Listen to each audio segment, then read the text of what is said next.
Halo semuanya, perkenalkan nama saya Muhammad Rizky Akbar dan juga bersama rekan saya yaitu Aldi Salam akan mempresentasikan hasil dari simulasi penyadapan mandiri dan juga analisis forensik jaringan berbasis HTTP dan juga HTTPS serta dataset malware.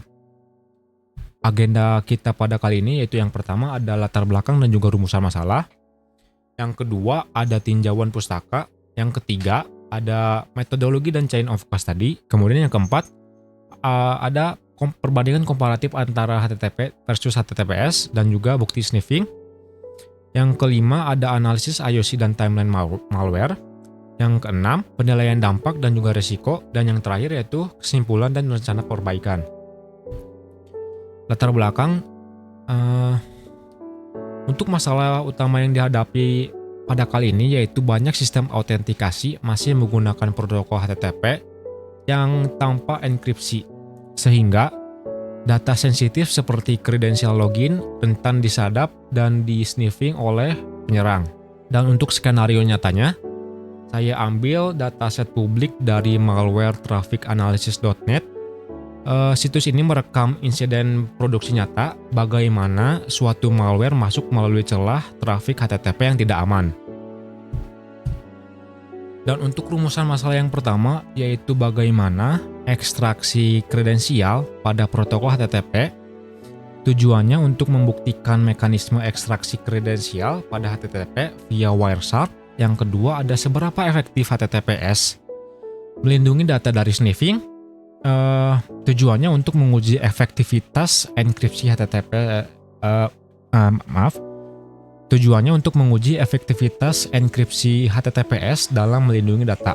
Dan yang ketiga, apa saja IOC dari rekaman serangan malware via HTTP, dan tujuannya untuk mengidentifikasi IOC dari dataset malware aktif berbasis HTTP.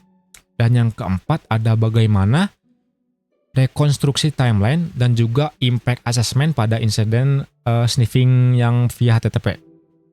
Tujuannya untuk merekonstruksi timeline dan juga penilaian dampak dengan CIA triad. Kemudian yang pertama kami lakukan ada preparation, yaitu menyiapkan tools dan juga dataset. Yang kedua acquisition, mengunduh file PCAP. Yang ketiga ada preservation, yaitu file yang tadi di-download saya hash menggunakan MD5 dan juga SHA-256 via PowerShell. Dan yang keempat ada verification, bertujuan memuat data PCAP ke dalam Wireshark untuk melihat struktur valid. Kemudian ada inventaris bukti digital, nama filenya tidak saya ubah. Untuk ukuran dan waktunya 6,4 MB yang didapatkan pada tanggal 5 bulan 5 tahun ini.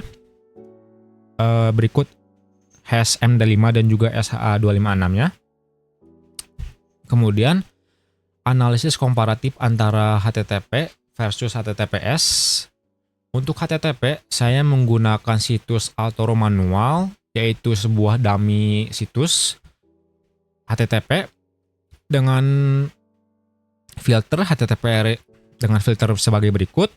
Metodenya follow TCP stream, dan hasilnya kredensial terekspos dalam plain text.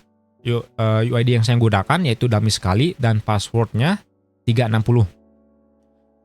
Kemudian untuk HTTPS saya menggunakan GitHub dengan filter TLS, metodenya follow TCP stream sama, dan hasilnya payload berubah menjadi acak yang tidak dapat dilacak atau diekstraksi. Untuk buktinya saya akan tunjukkan. Untuk buktinya ini terlihat UID dummy sekali dan juga passwordnya terlihat. Kemudian untuk HTTPS GitHub terlihat ciphertext acak. Dan ini hash dari yang saya lakukan.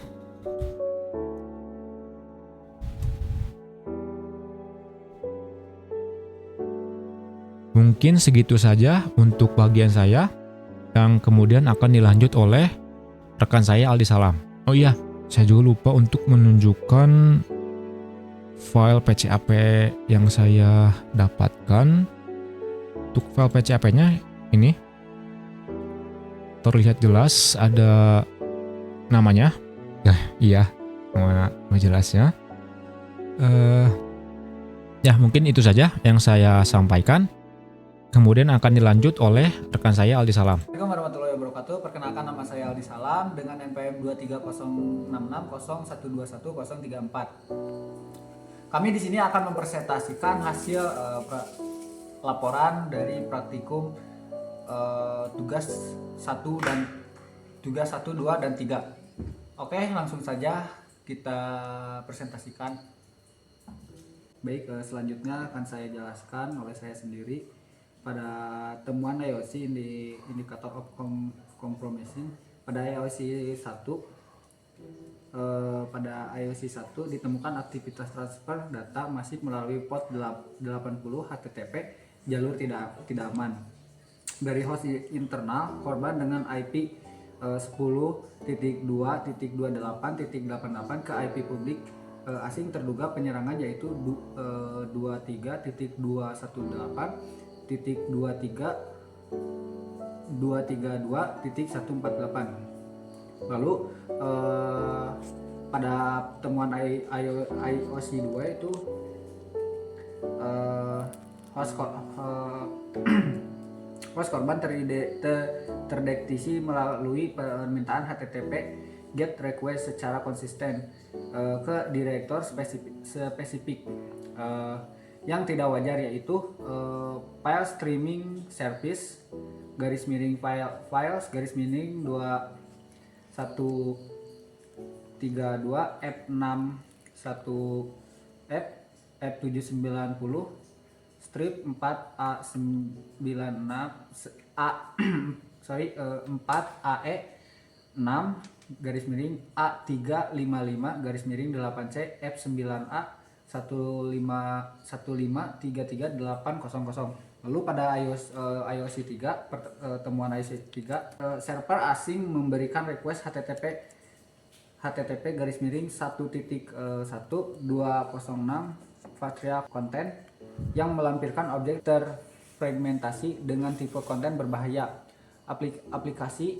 Aplikasi X Chrome extension, objek ini diindikasi sebagai playword berkedok ekstensi Chrome untuk mempertahankan akses persistensi. Itu rekonstruksi timeline serangan. Pada fase 1, initial request korban dengan IP 10.2.28.88 mengirim head request ke direktur file streaming service pada server penyerangan. Lalu ke fase 2, respons oke. Server jahat merespon HTTP 200 oke. Lalu jalur eksploitasi tersedia dan siap diunduh. Lalu di fase 3 yaitu delivery start. Korban melalui pengiriman GET untuk mengunduh Flymode application X Chrome extension. Lalu di fase 4 yaitu full download. Pengiriman file berbahaya selesai via paket Patria konteks selama 10 detik. Lalu penilaian dampak CI tried. Pada penilaian dampak ini dianalisis menggunakan standarisasi keamanan informasi CIA threat. Pada confidentiality kerahasiaan impact medium, penyerangan berhasil mematenkan IP internal korban dengan mengetahui tipologi komunikasi luar korporat, beresiko memicu kebocoran kredensial browser jika ekstensi tersebut bertindak sebagai spyware. Lalu integrity impact-nya yaitu high, integritas sistem pada perangkat korban rusak atau terkompromi akibat masuknya file pihak ketiga secara tidak sah yang mengubah konfigurasi asli browser dan sistem operasi klien. Lalu availability, ketersediaan, impact-nya itu low. Insiden ini tidak menimbulkan kelumpuhan sistem atau penurunan performa jaringan secara masif, bukan serangan DDoS atau ransomware, sehingga infrastruktur tetap berjalan. Penilaian risiko, ada ID komponen kerentanan, likelihood, impact, level beresiko, lalu konsekuensi. Pada R1 eksploitasi HTTP Clear Text Port 280, likelihoodnya itu high, impactnya medium, level resikonya high. Konsekuensinya data sensitif dapat disadap, tipologi jaringan internal terpetakan. Lalu pada R02 komponen kerentanan unduh Chrome ekstensi berbahaya, likelihoodnya itu medium, impactnya high, level resiko kritikal. Konfigurasi browser dan OS berubah, berpotensi jadi spyware, pencurian kredensial. Lalu R03 ancaman komponen kerentanan, ancaman kelumpuhan infrastruktur, likelihoodnya low, impactnya low, lalu level risikonya itu low. Ketersediaan layanan tetap normal, tidak ada gangguan DDoS atau ransomware. Kesimpulan dan rencana perbaikan. Kesimpulan awal, HTTP terbukti rentan kredensial, berhasil diekstrak dalam bentuk plain text. HTTPS efektif melindungi data melalui ekskripsi TLS atau SSL. Tiga IoT berhasil diidentifikasi dari dataset PCAP malware. Pilar integritas CI thread rusak akibat unduhan flying mode, berbahaya selama 10 detik.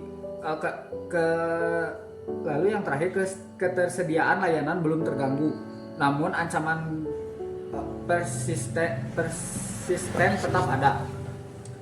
Lalu rencana perbaikan pasca UTS, migrasi total HTTP menjadi HTTPS dengan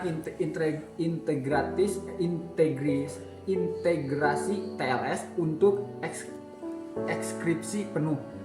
Lalu yang kedua, pembersihan ekstansi berbahaya pada perangkat korban secara menyeluruh. Lalu ketiga, pengetatan filter kontrol trafik jaringan keluar. Lalu yang terakhir, implementasi cyber threat intelligence untuk memblokir IP asing mencurigakan. Mungkin sekian yang bisa kami sampaikan. Mohon maaf apabila ada kata-kata yang salah. Tutup saja dengan Assalamualaikum warahmatullahi wabarakatuh.